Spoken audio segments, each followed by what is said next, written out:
وكأن هذا العالم لا يكفيه من مآس حتى يستورد كوارث أخرى أشد من باطن الأرض. وكأن الفقر والجوع واليأس والحروب والصراعات لا تكفي لضرب الإنسان حتى تأتيه الضربات من الجغرافيا والطبيعة. زلزال تركيا وسوريا ليس الأول ولن يكون الأخير. أوروبا تحذر ودول عربية على حزام النار. وهنا القصة والتفاصيل.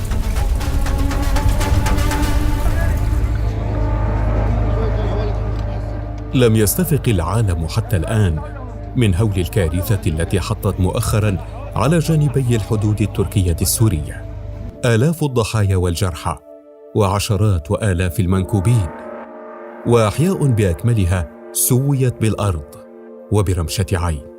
ليست قنبلة نووية ولا حرباً خاطفة طاحنة، بل تصدع في قشرة الأرض بسبب لعنة الجغرافيا التي سنشرحها في هذا التقرير. تركيا واحدة من أكثر دول العالم عرضة للزلازل كل عام، حتى أنها في العام 2020 سجلت وقوع أكثر من 33,000 زلزال، منها أكثر من 300 زلزال فاقت قوتها 4 درجات على مقياس ريختر. ورغم ذلك لكنها لم تشهد زلزالا بهذا الدمار والشدة سوى في فترتين زمنيتين من تاريخها الحديث، في العام 1999 وقبله العام 1939. وقد كان زلزال العام 1999 قد أسقط قرابة 18,000 قتيل، في حين زلزال العام 1939 أسقط قرابة 33,000 قتيل.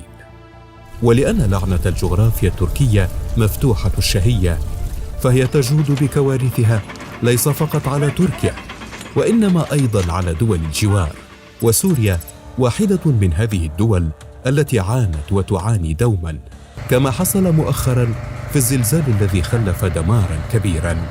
والتاريخ يقول إن مدينة حلب شمال سوريا شهدت زلزالا في القرن 12 أسفر آنذاك عن مصرع أكثر من 250,000 قتيل، وهو واحد من أعنف الزلازل التي ضربت البشرية عبر التاريخ.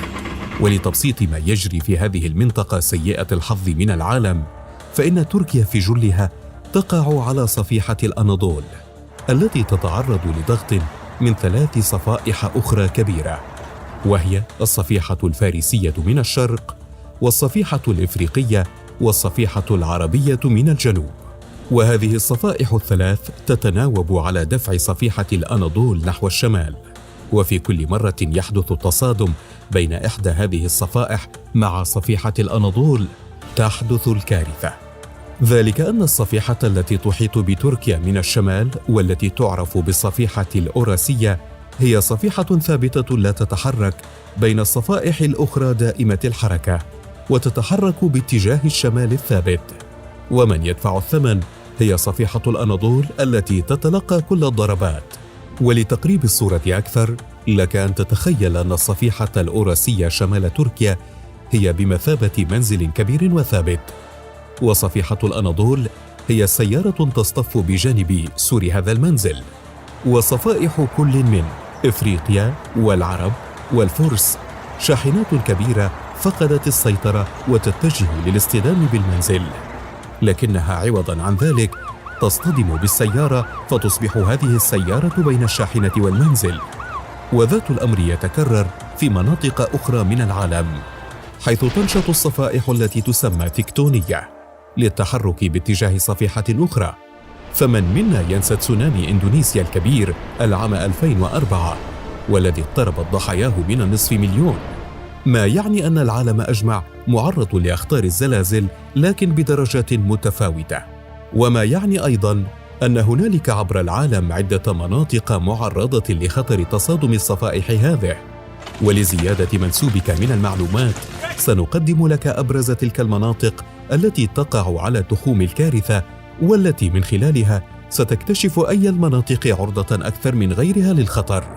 والبداية من حزام النار، والذي يمتد من سواحل أوروبا الجنوبية وصولا إلى الصين، ثم حزام التلاقي بين أوروبا وإفريقيا وهذا يقطع البحر المتوسط من الشرق حيث سوريا وتركيا وصولا للمغرب، ما يعني أن تركيا والعرب تقع على حزامين اثنين حتى الآن.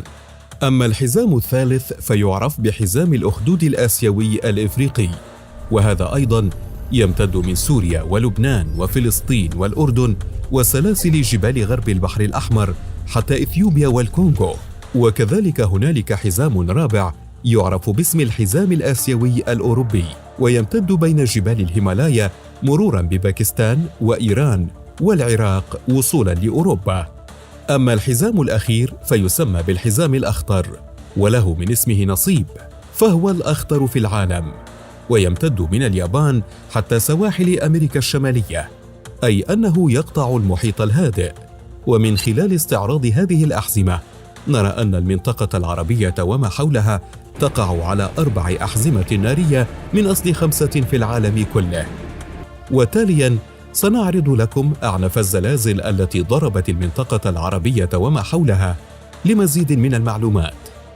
في تركيا وسوريا ذكرنا بعضاً من أعنف الزلازل التي عانت منها هذه الدول، لكنها ليست الوحيدة كما ذكرنا، فإيران هي الأخرى تقع على منطقة تلاقي عدة صفائح تكتونية تجعلها مستقطبة للزلازل والهزات. ويذكر التاريخ الحديث لإيران أنها عانت كثيراً من زلازل مدمرة، كان أحدها العام 1972 وأسفر عن مقتل قرابة 5000 قتيل، وكذلك زلزال العام 1978 وأسفر عن مقتل 25,000 شخص، وزلزال العام 1990 وخلف أكثر من 30,000 قتيل، وزلزال العام 2003 وترك خلفه أكثر من 26,000 قتيل. وفي دول أخرى من المنطقة لدينا في فلسطين زلزال نابلس عام 1927 والذي خلف آنذاك قرابة 200 قتيل، وأيضا زلزال مدينة ذمار شمال اليمن العام 1982 وأدى لسقوط قرابة 3,000 شخص، وزلزال القاهرة في مصر العام 1992 والذي أسقط قرابة 600 قتيل بالإضافة لدمار كبير، وكذلك زلزال بومرداس شمالي الجزائر عام 2003 والذي أسفر عن سقوط أكثر من 2,000 قتيل.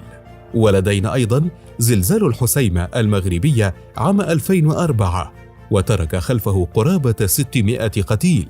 وهذه فقط الزلازل العنيفة التي تركت أعدادا كبيرة من الضحايا، بينما تقريبا بشكل يومي يجري في باطن الأرض ربما عشرات الهزات التي نشعر بها والتي لا نشعر.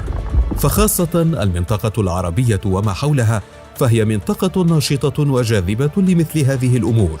ولكي لا نبقى في التاريخ كثيرا سننتقل للحديث عن المستقبل، وهذا ربما ما بات يهم الجميع. والسؤال: ما فرصة تكرار ما حصل على جانبي الحدود التركية السورية سواء في تركيا وسوريا أو في مناطق أخرى؟ وهنا للإجابة سنستعين بكلام الخبراء الجيولوجيين، ومنهم الدكتور يحيى القزاز الذي قال لقناة سكاي نيوز عربية إن الفرصة قائمة للأسباب التي ذكرناها سابقا، لكنه شدد على ذكر مناطق تبدو أكثر عرضة على رأسها تركيا والجزائر والمغرب. فهذه المناطق تقع على حزام نشط حاليا وهو الرابط بين أوروبا وإفريقيا، وربما هذا ما دفع السلطات الإيطالية لإطلاق تحذيرات عن تسونامي ربما يضرب الجنوب. ومع كامل الأمنيات بالسلامة للجميع، إلا أن الواجب حاليا كما ذكر الخبراء والمحللون هو ضرورة التحرك للاستفادة من تجارب دول أخرى في التعامل مع مثل هذه الحوادث، ليس لمنع حدوث الزلزال فهذا أمر خارج عن إرادة بني البشر، وإنما للتخفيف من أضرار هذه الزلازل في حال وقعت. فاليابان تقع على أحد أنشط الأحزمة في العالم ولها تجربة رائدة في التعامل مع الزلازل وحتى البراكين. كذلك يوعز الخبراء بالاستفادة من التكنولوجيا الحديثة في بناء المباني وتصميم الطرق والمرافق العامة لتناسب الطبيعة الجيولوجية للمنطقة. وكما يقال عادة: درهم وقاية خير من قنطار علاج.